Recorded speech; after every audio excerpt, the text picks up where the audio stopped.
আজকের ক্লাস নবম শ্রেণীর কোষে দেখি ১.৩-এর ১৪ দাগের অঙ্ক। তোমাদের গণিত পাঠশালায় তোমাদের সকলকে স্বাগত।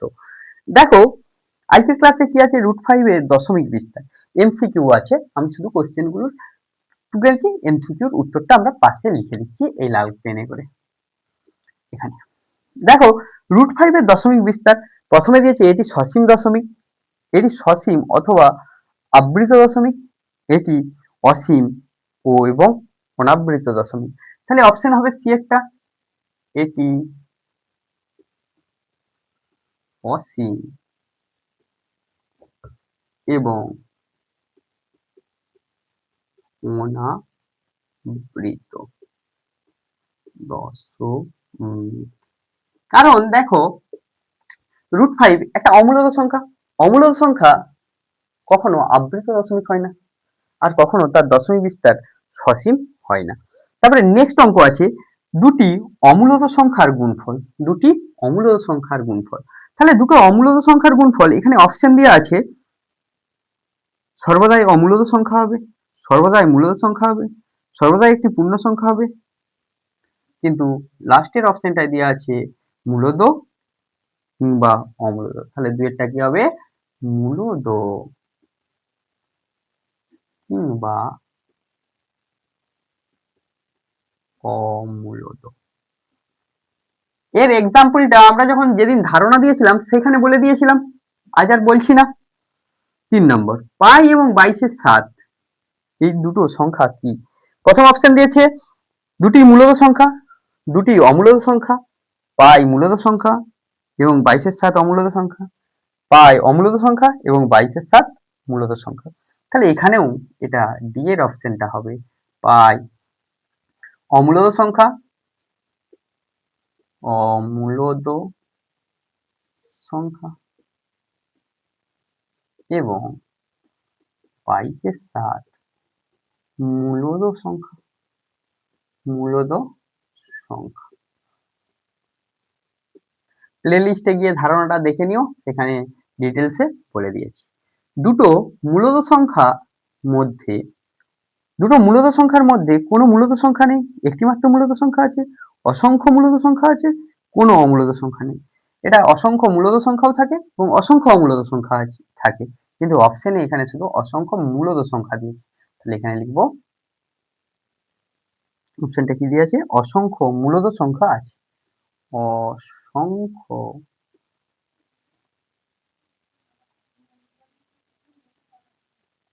মূলদ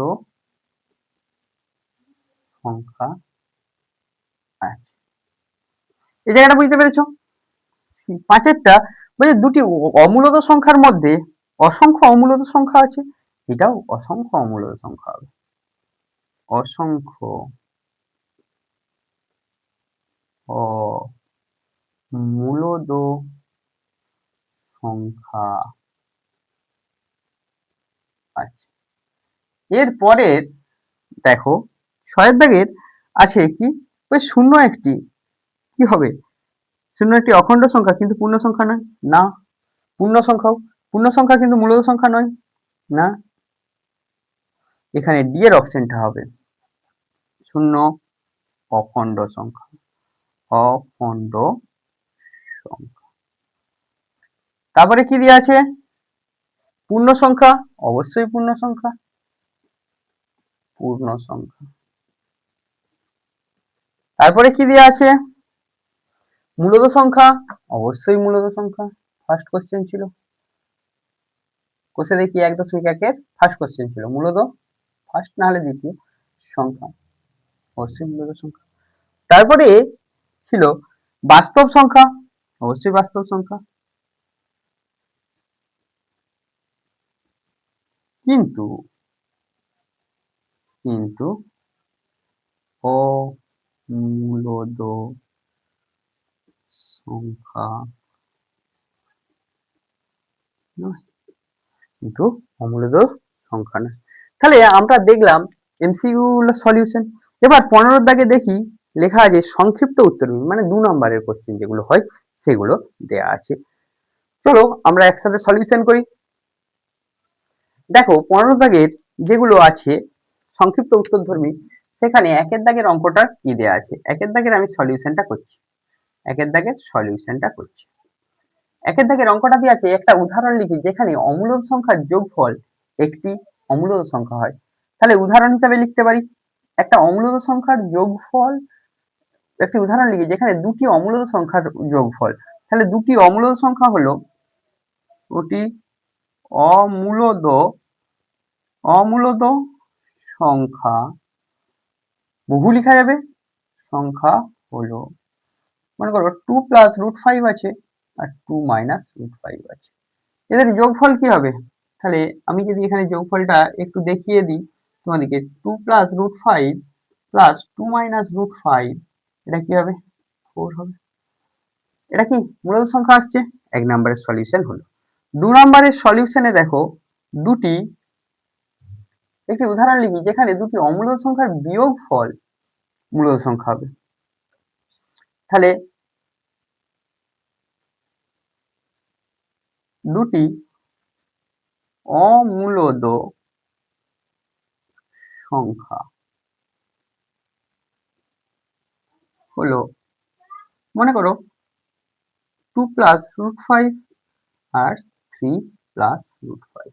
তাহলে এখানে দেখো 2 প্লাস রুট 5 বিয়োগ করছি, মাইনাস 3 মাইনাস রুট 5 সমান কি হচ্ছে? মাইনাস 1। এটা কি? এটাও মূলদ সংখ্যা, এটাও মূলদ সংখ্যা। তারপরে 3 অঙ্ক তো তোমরা বহুবার করেছো। 1/7 ও 2/7 এর মধ্যে একটি মূলদ সংখ্যা, একটি মূলদ সংখ্যা কত হবে?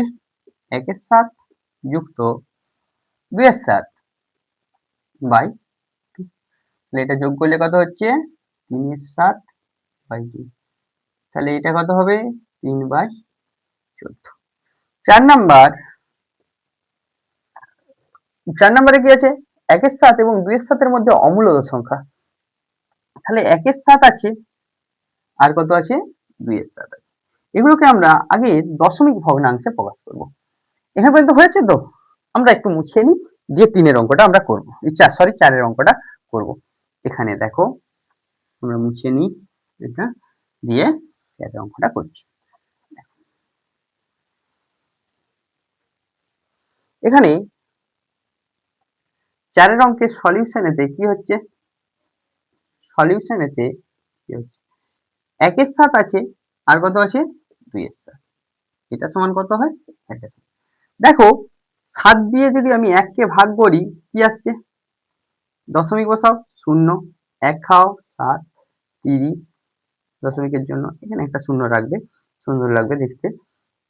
4 7 28, এটা 20, আবার হচ্ছে যদি আমরা 2 নিই 14, এটা কত হচ্ছে? 60, আবার যদি 8 খাওয়াই 56, এখানে হবে 40, 5 খাওয়ালে 35,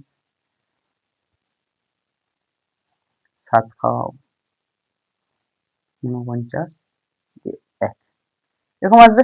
তাহলে এখানে 0 আবার ঘুরে ঘুরে ওই সংখ্যাগুলোই আসবে, 4 2 8 5 7, করে। তার অর্থ হচ্ছে 0.1 এর মাথায় পৌনাপৌনি, 4 2 8 5 7 এর মাথায় পৌনাপৌনি, মানে পুরো সংখ্যাটাই বারবার ঘুরে আসবে। ঠিক একই রকম আমি যদি এটাকে করি, 7 কে 2 দিয়ে ভাগ করছি, সরি 2 কে 7 দিয়ে ভাগ করছি, 0 খাইয়ে দিলাম 2, তাহলে কত হচ্ছে? 7 2 14, 60, 8 খাও 56, 4 5 খাও 35, কত হচ্ছে? 50, 60, 7 49, 1 0, 1 খাও 7, 3 হচ্ছে, 2 খাও সরি 4 খাও 28, এখানে কত নামছে, আবার ঘুরে ঘুরে আসবে, এভাবে ঘুরে ঘুরেই চলতে হবে। তাহলে এটা কত আসছে 0.285714। ডট করে তাহলে এখানে 0.2 এর মাথায় পৌনঃপুনিক 8571 4 মাথায় পৌনঃপুনিক। এই দুটো জায়গা আমরা দেখলাম। এদের মধ্যে অমূলদ সংখ্যা আমরা তাহলে লিখে যদি কিরকম লিখবো, দেখো এদের মধ্যে তাহলে 1-7 কটা বলেছে, একটা 1-7 ও 2-7 এর মধ্যে অমূলদ সংখ্যা